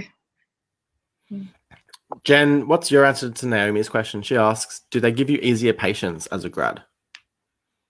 They do right at the start, I found. They took it easy on me, I think. Day one. But once you start to show your competency, you just get whatever. You get a mixed bag. And I had a night shift once where I had on an ortho ward, and I had like 6 IVABs due at midnight. I had a PCA, and I had a patient on continuous bladder irrigation. And I was like, there is no way I'm going to survive this shift. And I went straight to my team leader and I was like, you have to help me. Grabbed him by the shirt. Do not leave me. and like we smashed that shift, like I think 3 nurses, we like worked we just team nursing, but we smashed it. But yeah, ask for help. You can do it and you'll surprise yourself. And what your capability is right at the start of your grad year, when you look back in like 6 months, you'll see you're PCA competent. You can look after a patient who's going into respiratory distress. You'll shock yourself at how amazing you've become. So, just believe in yourself a bit, mate. You got this. Love that. Good advice. And Will, what about yourself? Looks like we've got some fans of your dog in the background. Oh yeah, Hattie's joining me. I think just for me, especially, I don't know about other people, is just slowing down. It's very easy when you start your grad, you think, oh, I want to do this, I want to do this, I want to specialize in this. Like, if this is a career you're starting, like when you're sort of on the younger side of things, you're going to be doing the job for a long time. So just like sit back and enjoy it. Like, learn what you can, get experience where you can, but don't be like, I know that a few people that I've worked with are just like, work in NICU and they're like, right, I want to do my postgrad NICU straight away and then do this, like, and then go become a CNS or like, I think a lot of people just need to take, like, I had to tell myself as well, is just take your time, enjoy what you can. Like, you don't have to work your way up the tree of nursing. so fast. You can just enjoy it for a bit, especially like anyone that did their grad year this year. Like I didn't really get to enjoy it that much because you were just another nurse in the crew, it felt like, I think, because you didn't get to do your like your team education, stuff like that. But I think just taking your time for sure. Like, and all your other stuff, like you got to find time for yourself and all that stuff, like the girl said, for sure. But yeah, just take your time. And Will, Olga has posted, Will, what are your tips for working in NICU? Tips for working in NICU is, it's a weird place to work because usually you're only looking after 2 patients. It's just, I think the one thing is like assessment by looking at patients, where anyone that works in pediatric will tell you the same thing. You can usually tell if a baby or a kid is sick by looking at them. You don't even have to do a set of obs. So I think learning what good looks like and what like bad looks like. So especially there, you know what your like what poor breathing looks like and what poor circulation looks like in them, what jaundice looks like, that sort of thing. So like you can just literally go on YouTube and look all the stuff up, and there's videos of everything, like even your like abnormal breath sounds and stuff. You can like that sort of stuff. I've found it like, yeah. So I'd probably say like learning what good and bad looks like physically, and then like respiratory and cardiac are probably other big 2 things that I found in NICU. Is sort of main 2. There's a rabbit hole you can go down with NICU, but they're probably the main things for a NICU grad, I'd say. Okay, yeah. And Mel says, we've got a few questions for you, Will, but Mel has asked, do you think working in NICU, or I guess ICU in general, pigeonholed you with where you could go in nursing in the future? Probably not so much for me because I'm a grad, but I definitely think it's if you want to live in the city and live in city areas, I think Townsville is probably one of the more only like rural places that have a really like a tertiary level NICU, but it does definitely pigeonhole you. So that's why I mean, like, take your time, because if you spend 30 grand on a postgrad and then you decide you actually don't really like NICU and you want to go into ED, you've just wasted all that time and money. So definitely, if you want to go down the NICU route, definitely be very sure of it, because it definitely pigeonholes you. But if you love it, it's an extremely rewarding place to work. Yeah, no, that's really cool. Thanks for that. And Wes, advice you would have given yourself? I think everyone covered pretty much most of what I was going to say. Give yourself time to adjust from students to grad. Also, learning your capabilities. For me in ED, it was a lot of, we don't get a choice there on who your patients are. There's no such thing as an easy patient because it's ED at the end of the day. But it's being able to know that you're not working by yourself. You're able to work within a team and escalate those things, and also be okay with not knowing. At the end of the day, you will do more harm pretending to know something or think you have something when you don't. If you don't know something, say I don't know, and work with someone to find out how to deal with it. That was my biggest advice I would have given myself, because I put a lot of pressure on myself to be like, I need to know these things. I need to know how to manage this, or how these drugs interact. And at the end of the day, you've got an entire team working with you. It's not just you on by yourself. And I've got another question for you, Wes. We've got a few for Amber and Emma and Jan, if you guys are happy to keep staying on. No pressure, but we'll go with the flow since we are at 1.5 hours. But look, there's with a lot of people still watching live. Wesley, you got a question from Neve, and she asks you, and look, a few of the other ones of you, you guys could probably answer this as well, but advice for a grad year in ED/trauma. That's a very broad question. For me, if you are wanting to apply, your grad interview is a very good telltale sign whether or not you're going to be a good fit for ED. ED is a very competitive place. There's a lot of big egos, including nursing. I work with a lot of big personalities, and if you are very timid and very shy, you'll get eaten up very quickly. So when you go for your interview, they will give you, like you stated, Jackson, they'll give you a clinical question. Most things I find when I'm sitting on interviews or working with people in interviews, those questions aren't there to test your knowledge. It's there to basically test your ability to ask for help, to escalate those concerns and get those working safely within a team down packed effectively. That's my advice. So if you are wanting to get into ED, definitely, it's amazing. I love it. It's where I think I'll spend most of my nursing career. But if you are, it's also a good way of consolidating a lot of information from different areas. I by no means make my say, I think the term is what jack of all trades in ED, because we do so much but not master of any. But yeah, if you want to get into ED, that would definitely be my advice, is definitely feel comfortable with saying I need help or not knowing, and then knowing how to escalate. Good advice. I think as well, like I just like, it's probably a more specific piece of advice, but like is like you were saying earlier, Jackson, about your prioritization. Your clinic, like in ED, your clinical prioritization comes in like number one, because there's literally no way, if you meet an ED nurse that has a time planner, I guarantee they don't get anything done, because like you literally, it's just a game of prioritizing what needs doing the most, like the fastest for that patient.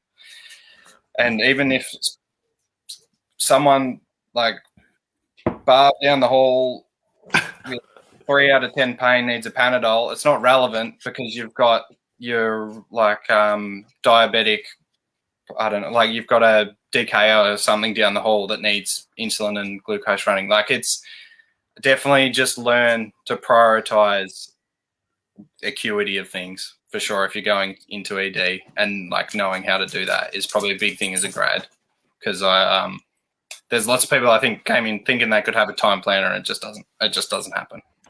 Especially since I know where you did your grad, you don't work there anymore, but one of the busiest, if not the busiest, ED adult Olympians in Victoria, and yes, it can become a mess real quickly. Very fast. So yeah, time planners don't exist in an emergency. Nicole has asked a question along with Shelley, and they want to know more of a question for Emma, I guess, and I guess maybe Amber in regional areas. I'm really keen to hear what supports will be in place, as I will be pursuing a graduate program in a rural community. So for me in Alice Springs Hospital, we have about 3 different graduate educators that you can call up for help, and they're available on the weekdays. They've been really great out here. Like, cannot fault their assistance throughout the grad program. But other than that, also just a lot, I think you'll find in most rural places, like anyone who's in a rural area is pretty approachable, pretty easygoing.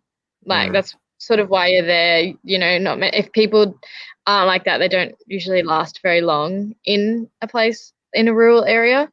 That's what I find anyway. And I think, yeah, your support network also comes from your peers and who you're working with. It's quite a close-knit community, which can be good and bad, I guess. Like, everyone sort of hangs out with everyone, all the allied health and the doctors and the nurses, everyone's friends, everyone knows each other, which is good, and you sort of have that support. Yeah. Amber, did you sort of experience that as well? Yeah, so we have quite a large cohort at the hospital that I was at. So I had maybe a little bit of a different experience. So we had a bigger team, but they had a certain amount of nurses, like graduate nurses, that they would look after depending on what specialty they were from. So it was quite hard to get a hold on to this nurse, because she was with, say, 20 other nurses in a 24-hour period. But the hospital that I worked at, they also had a really strong preceptor program with the graduates. So if for whatever reason I couldn't get the grad team to help me, I would have a particular CNS nurse that was my go-to, and we shared the same roster. And we would have to do reflections and things, not only with the grad team, but with my preceptor. So it was kind of a joint effort in terms of that. But the hospital that I'm at, and I'm sure everyone's had the same experience, everyone's super supportive, super engaged with your process, and making sure, as I said, it's a team environment, making sure that, you get your workload across the line. So I felt quite supported in my hospital. That's really good to hear. And I think we'll sort of go to our last question or so. Guys, if you're listening, anyone who's listening, there's like almost 100 of you, post in the comments, what are you most nervous about starting your grad year? And I guess my question for you guys is, what would be your takeaway messages?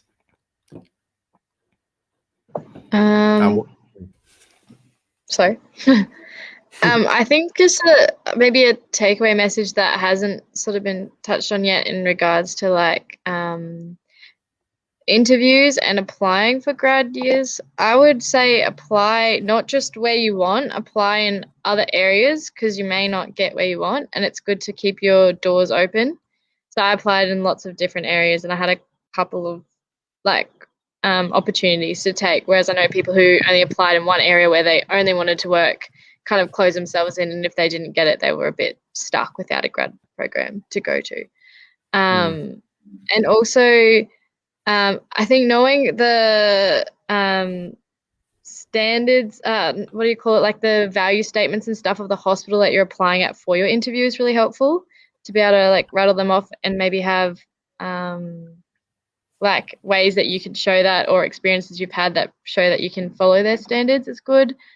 And also in your third year, keep your preceptor details for references and stuff. That's really important as well. Yeah, and there's a lot of comments coming through about people being quite nervous, especially sort of some of the things you just mentioned, Emma.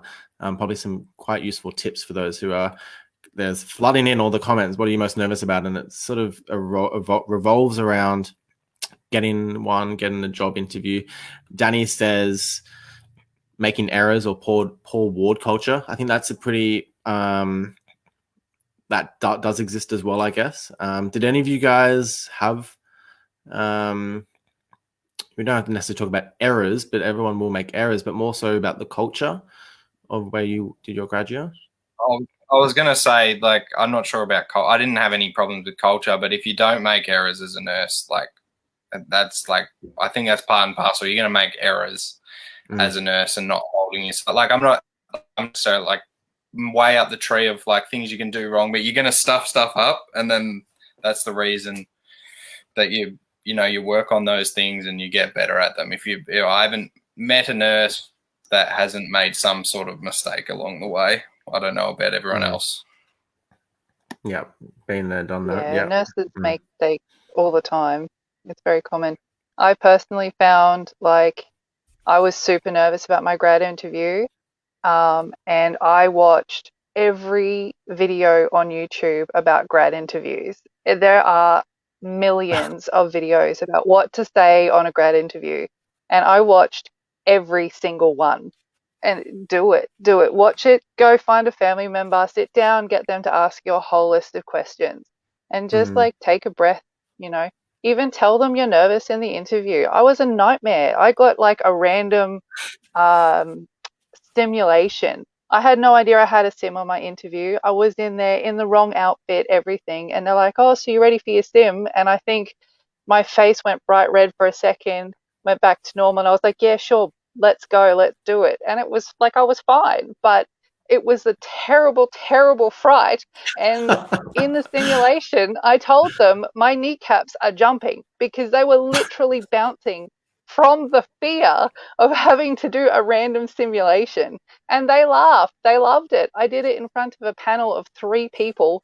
They were in the room staring at me. I didn't have a mannequin. It was a real person. Like I was totally nervous. Tell them. What was your scenario? Do you remember? It was for the orthopedic ward, and my patient, it was actually a really nice simulation. It was pretty low key. My patient had pain and a bit of a painful family member.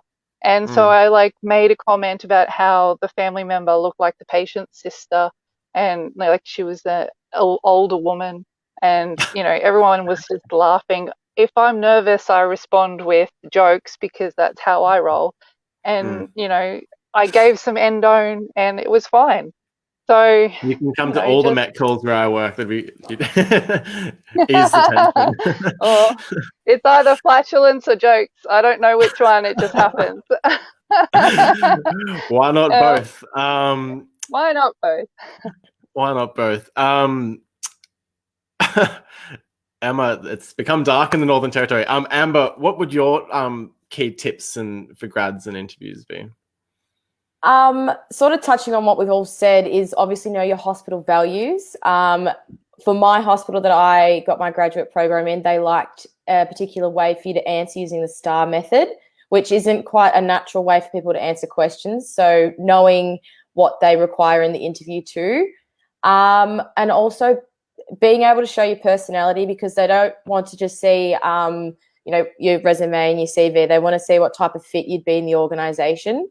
And they know that there's going to be a lot of people that have rote learned at answers and things like that. So that's why you get that little bit of unpredictability, say with Jen and her sim, to see what type of person, what type of fit you're in for their organisation. So just, if possible, take a breath, be kind, let them know that you're nervous, and you'd be surprised if you want something hard enough how well you perform in it. Or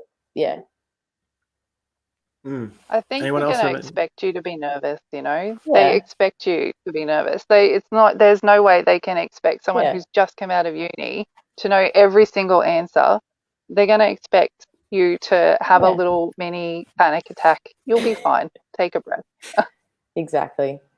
And I found practicing with people, not family members, so I practiced with friends that wouldn't have any idea about scenarios. Then I got better at explaining in professional and in lay terms, so to speak. And then it helped me to remember it on the day. And also to, when you do sit the interview and it's done, I had to not dwell on it, because then I'd be like, oh my God, I didn't think about this, or I didn't answer that. So once it's done, it's done. You've done everything you can. You've shown them what you are on the day, and that's all you can do. So Do you remember what your clinical scenario question was?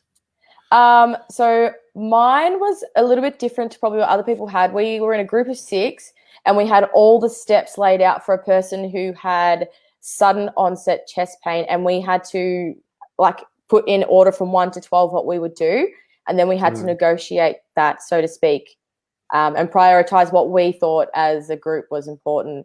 So I can't remember exactly what the 12 steps were in managing that off the top of my head, but I think being in the group environment for me was reassuring, because I work well in a team, but also I had in the back of my head of tips of trying to be forefront and show assertiveness, but not too much, showing that I am listening and engaging the team. So that's another thing, that another tip I'd give to you guys too, is having that fine balance.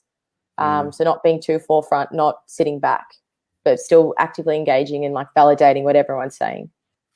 I think when it comes to joint interviews, another tip would be, if you find that good balance, but bring people in that aren't talking too much, and say, that was a great idea. I'm just curious what you think. But if there are really bad solutions being put forward, and you're really confident that yours is the correct solution, acknowledge other people's responses, but then sort of back yourself with this passive assertiveness.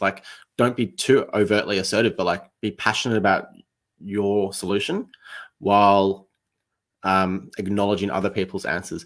Emma, thanks for that, Amber. Emma, do you remember this will be my last questions, and we'll just do any final takeaways, but do you remember what your interview questions were?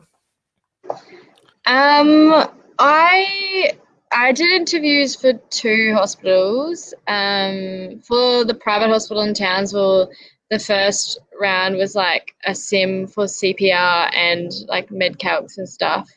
And the second round was actually not they didn't interview till the second round.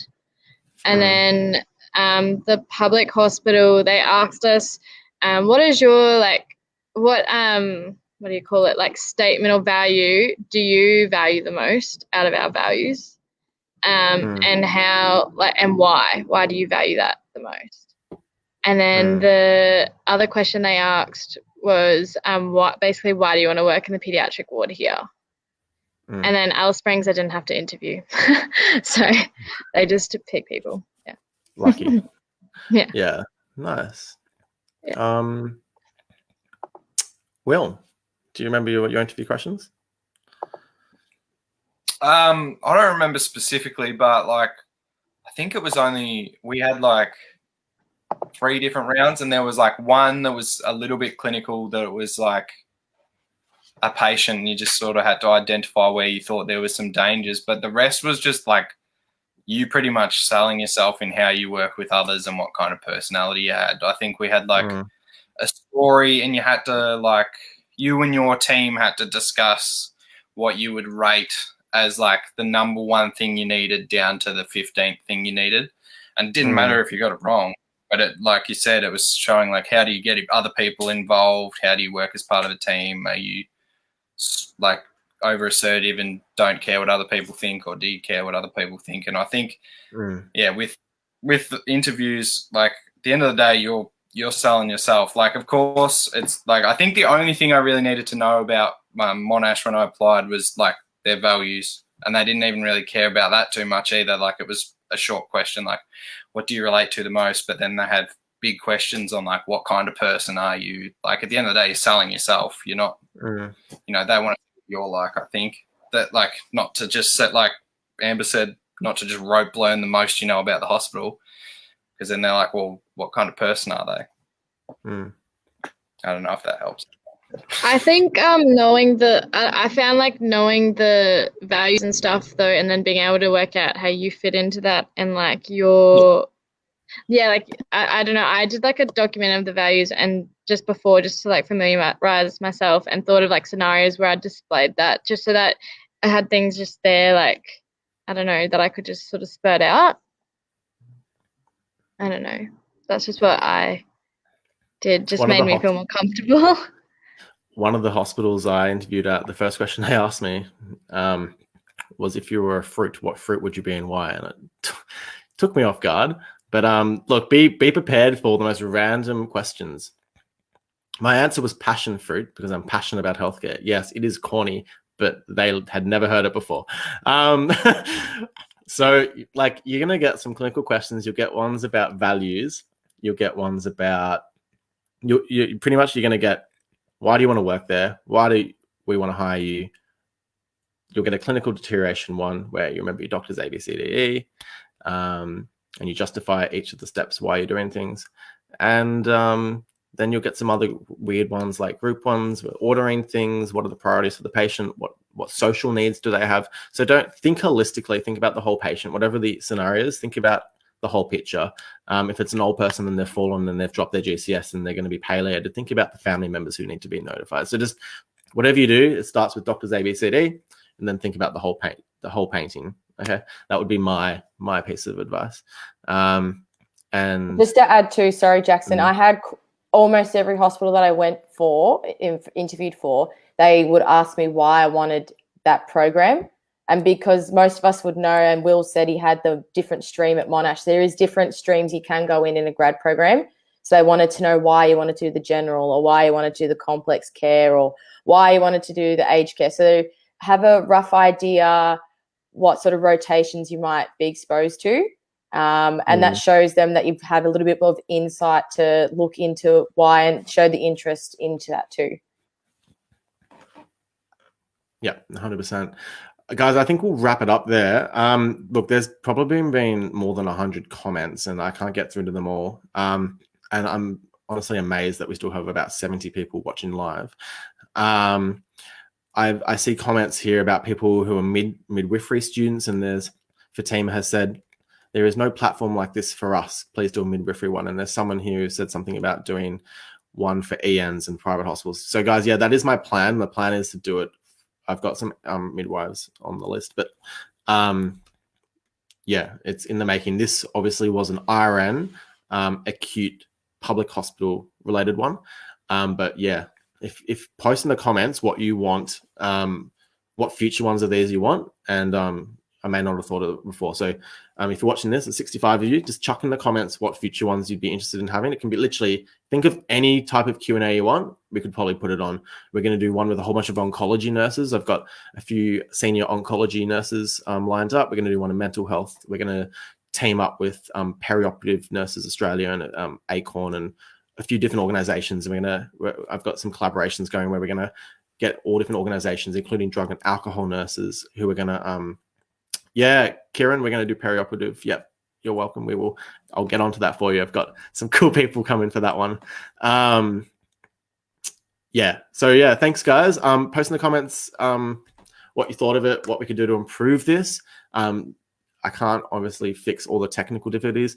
I think Jen will blame climate change because I believe where she lives there was a flood, and we'll let's go with It's that. like pelting down out there.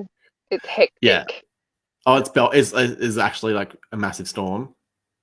Yeah. Do you have it, Wesley? Because it's like going crazy outside. No, it's just past us. So halfway through this, we had to close all the doors because it hit quite hard. But no, we're good at the moment. Yep, just my luck. So yeah, thanks, Will, Jen, Wes, Emma, Amber, and Amy earlier for joining. I hope you enjoyed this, and I hope everyone who watched is enjoying these. Yeah, guys, if you want to hop off, then we can chat after we do this. But yeah, if anyone is watching, so go to www.thenursebreak.org. And primarily the Nurse Break is about written Q&A. So yes, we're doing live ones, but there's like so many cool articles from CEOs of hospitals to students to grads to nurse practitioners to flight nurses. Anything you can think of, there's an article about it, someone who's doing that role. So if you are curious about being a PICU nurse or you want to be a mental health consultation psychiatry liaison nurse, that's not how you say it, but if you want to do that, for example, there is someone who has written an article about it. So you just hop into the website and click on blogs, and yeah, that's pretty much it. Chuck in the comments what you think, what you want to have in future ones, what we can do to improve, and yeah, do you guys have any other further comments? Thank you. You're welcome. Yeah, Thanks for coming. Good luck, guys. You'll smash your interviews. Yeah, good luck, guys. Yeah, good luck. All the best. Cool. See you guys. Okay, we'll end See it ya. there. Bye.